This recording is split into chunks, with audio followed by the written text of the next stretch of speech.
Shalom, selamat pagi saudaraku yang dikasih dan diberkati oleh Tuhan kita Yesus Kristus. Dan saat ini saya ingin membagikan renungan firman Tuhan buat saudaraku di luar sana. Sekiranya renungan ini memberikan kita sebuah pencerahan agar kita bisa memaknai kehidupan kekristenan kita itu dengan jelas dan tidak mengundang kontroversi bahkan perdebatan yang panjang. Kita langsung saja, sebelum kita melanjut, kita berdoa terlebih dahulu, minta pimpinan Tuhan. Kita berdoa. Bapa yang baik, saat ini kami mau mendengarkan, merenungkan, dan mau menjadi pelaku firman-Mu. Berbicaralah kepada kami dengan otoritas Allah yang maha tinggi, supaya firman-Mu nyata dalam kehidupan kami dan kami menjadi pelakunya. Di dalam nama Yesus kami berdoa. Media yang kami gunakan Tuhan kuduskan, berkati supaya menjadi saluran berkat firman-Mu dalam nama Yesus. Haleluya, amin. Baiklah saudaraku yang dikasih oleh Tuhan kita Yesus Kristus, kita akan membaca firman Tuhan terlebih dahulu yang saya ambil dari 1 Korintus pasalnya yang pertama ayat yang ke-30. Kita baca satu ayat saja. Demikianlah firman Tuhan, tetapi oleh Dia kamu berada dalam Kristus Yesus, yang oleh Allah telah menjadi hikmat bagi kita. Ia membenarkan dan menguduskan dan menebus kita. Demikianlah firman Tuhan. Nah, saudaraku yang dikasih oleh Tuhan kita Yesus Kristus, dari pembacaan yang kita barusan dengar dan menyimaknya bersama tentunya, kita mendengar bagaimana firman ini mengatakan bahwa oleh Dia kamu berada dalam Kristus Yesus, yang oleh Allah telah menjadi hikmat bagi kita.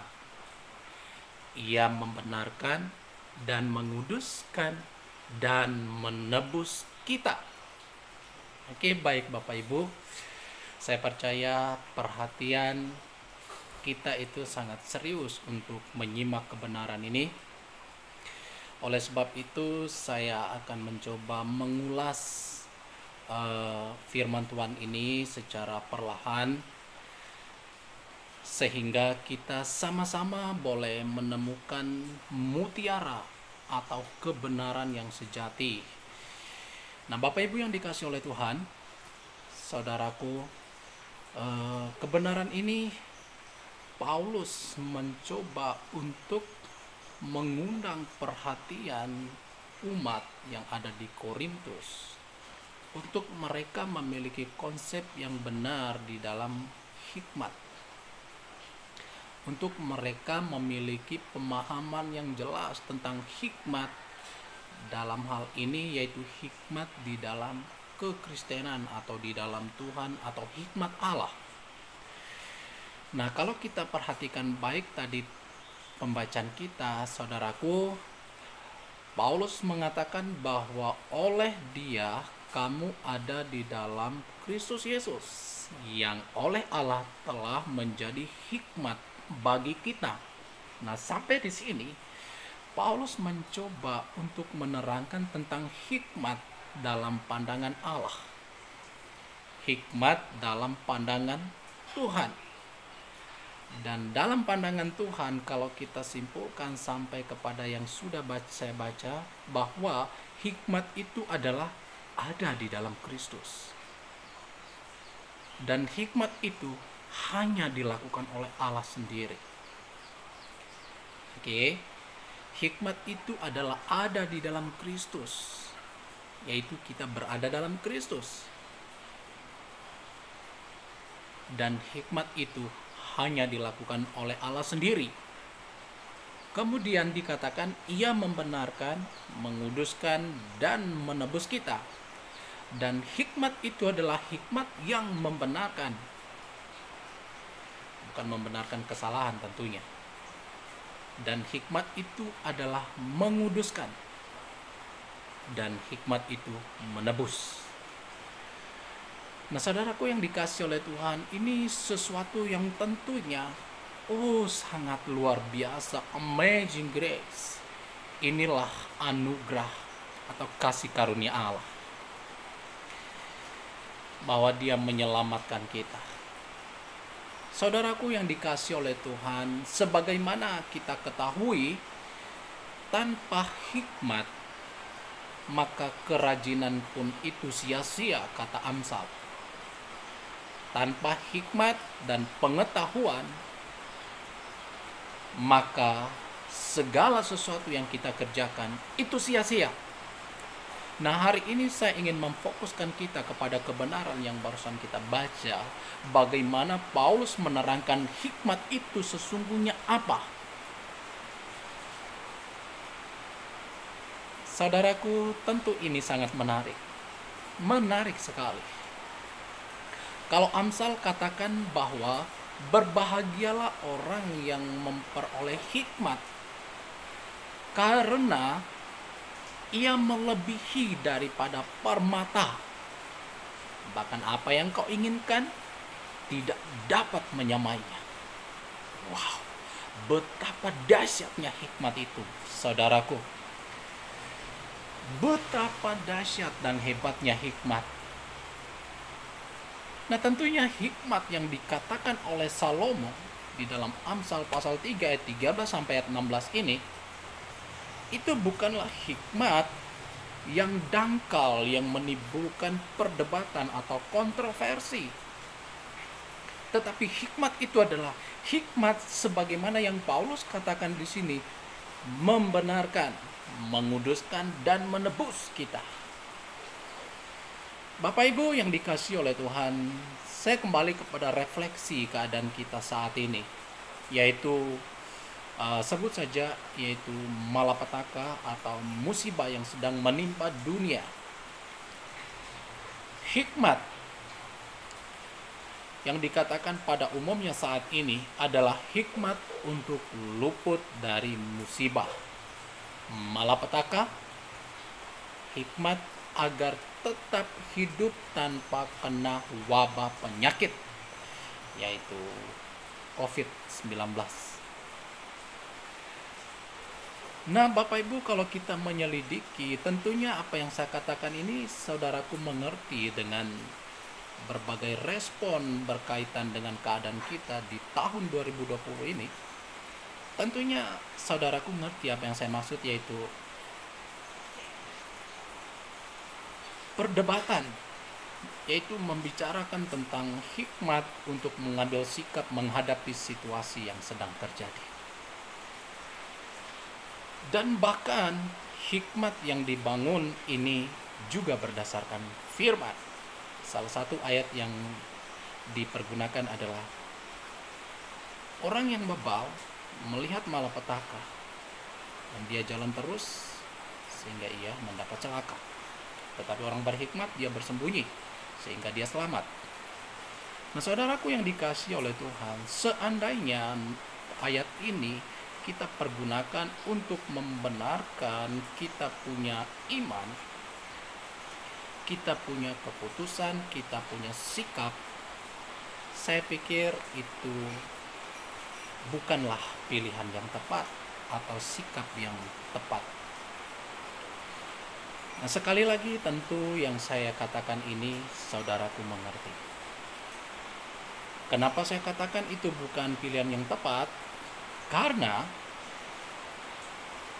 jika kita mengambil ayat untuk membenarkan pernyataan kita untuk satu hal, yaitu luput, atau dengan kata lain sebagaimana yang dimaksudkan oleh pemerintah, yaitu memutuskan mata rantai penyebaran virus atau COVID-19 ini, dan kita anggap sebagaimana pemerintah menghimbau bahwa social distancing, physical distancing, hindari kerumunan, dan juga lakukan ibadah online, ibadah di rumah masing-masing. Saudaraku tahu bahwa apa yang pemerintah lakukan ini karena dia mau rakyatnya selamat dari wabah ini. Tentu itu tujuannya, yaitu agar seluruh rakyat Indonesia khususnya itu tidak mendapat celaka, yaitu terinfeksi dari wabah virus corona ini. Dan akhirnya khususnya di kalangan Kristiani juga merespon himbauan berdasarkan keadaan ini dan juga membuat arahan bahwa kita harus ibadah online atau ibadah di rumah masing-masing. Ya pokoknya apapun itu sejenisnya. Nah saudaraku, kalau kita lihat maksud dari himbauan pemerintah, tujuannya satu, agar rakyatnya tidak mengalami malapetaka ini, saling menyelamatkan. Bahkan jubir menteri pernah mengatakan yang miskin melindungi yang kaya melindungi yang miskin. Ya tentu tujuannya supaya kita tidak ditimpa oleh malapetaka ini. Ingat saudaraku, bahwa maksud dan tujuan pemerintah agar rakyatnya tidak mengena atau diserang oleh wabah ini, luput dari malapetaka ini. Dan akhirnya kita semua respon, khususnya umat Kristiani, buat ibadah online, ibadah di rumah masing-masing. Dan dikatakan bahwa ini adalah hikmat. Pemerintah menghimbau dan ini adalah hikmat bahwa ada malapetaka seperti ayat yang tadi, kita harus ibadah di rumah. Nah saudaraku yang dikasihi oleh Tuhan kita Yesus Kristus, terlepas dari refleksi dari keadaan dengan berbagai respon dan tanggapan, saya ingin kita kembali melihat firman Tuhan ini secara baik, yaitu hikmat yang dikatakan oleh firman.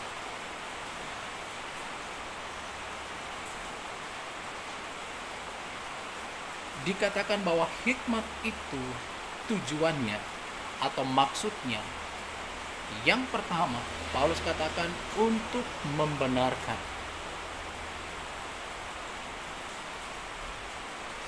Dalam arti supaya Allah membenarkan kita. Membenarkan kita padahal kita orang berdosa. Apakah karena dosa itu dibenarkan? Tentu saja tidak. Dan yang kedua, hikmat itu supaya Allah menguduskan kita. Dan yang ketiga, hikmat itu untuk menebus kita sehingga kita selamat dan hidup di dalam kekekalan. Nah saudaraku yang dikasihi oleh Tuhan kita Yesus Kristus, dalam perenungan ini saya tidak bermaksud untuk menentang apa yang saudara-saudaraku lakukan untuk merespon situasi ini. Karena yang saya percayai, kita bertindak berdasarkan apa yang kita percayai. Entah percaya dengan melakukan A, melakukan B, melakukan C, kita selamat, atau apapun itu. Dan satu hal yang saya lihat saudaraku, himbauan pemerintah bahwa ada satu poin yang mengatakan bahwa keluar rumah kecuali ada kepentingan yang tidak bisa ditunda. Dan saya pikir kepentingan yang tak bisa ditunda ini, kalau kita sebagai orang Nasrani, saya sekali lagi katakan sebagai orang Nasrani,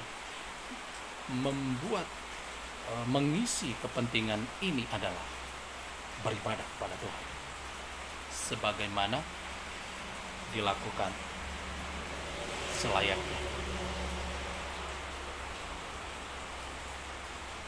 Saudaraku yang dikasihi oleh Tuhan kita Yesus Kristus, Tentu saja maksud dari renungan ini, saya ingin kita melihat dengan jelas hikmat,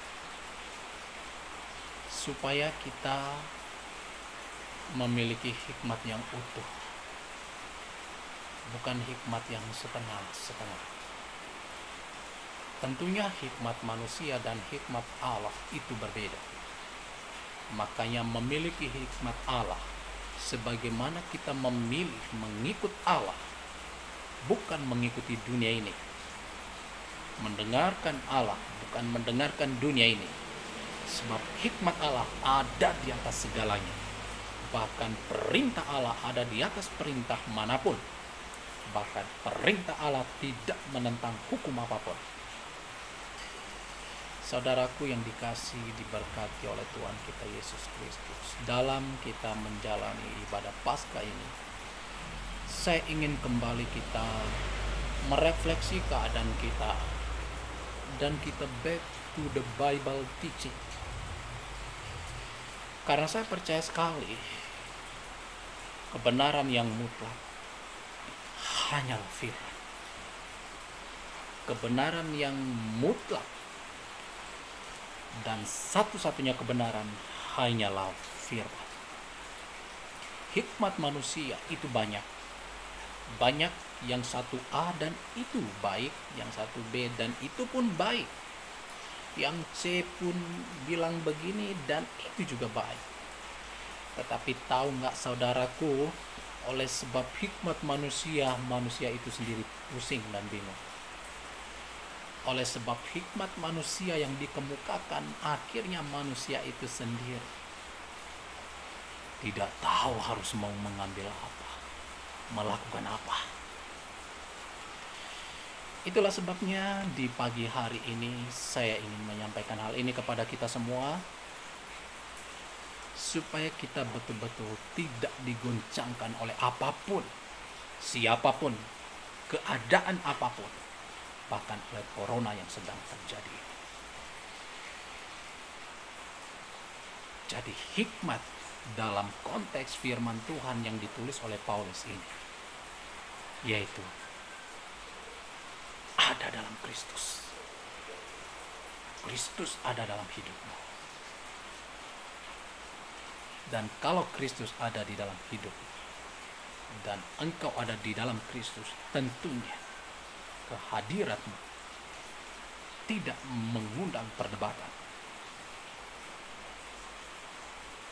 tidak meresahkan orang di bawah, tidak membuat orang bingung dan pusing. Karena kalau firman tentu sama-sama kita pegang, sama-sama kita yakini, sama-sama kita percaya. Tetapi pertimbangan kiri kanan itu tidak sama kita pegang. Itulah sebabnya saudaraku yang dikasihi oleh Tuhan, mari kita kembali lihat apa yang firman Tuhan katakan tentang hikmat. Sebab memang benar, tanpa hikmat maka engkau celaka. Tanpa hikmat maka engkau tidak akan menemukan jalanmu. Tanpa hikmat engkau tidak memperoleh keselamatan. Dan hikmat itu di pandangan Allah, yaitu ada dalam Kristus, ada dalam Tuhan Yesus. Semoga bermanfaat. Tuhan Yesus memberkati. Shalom.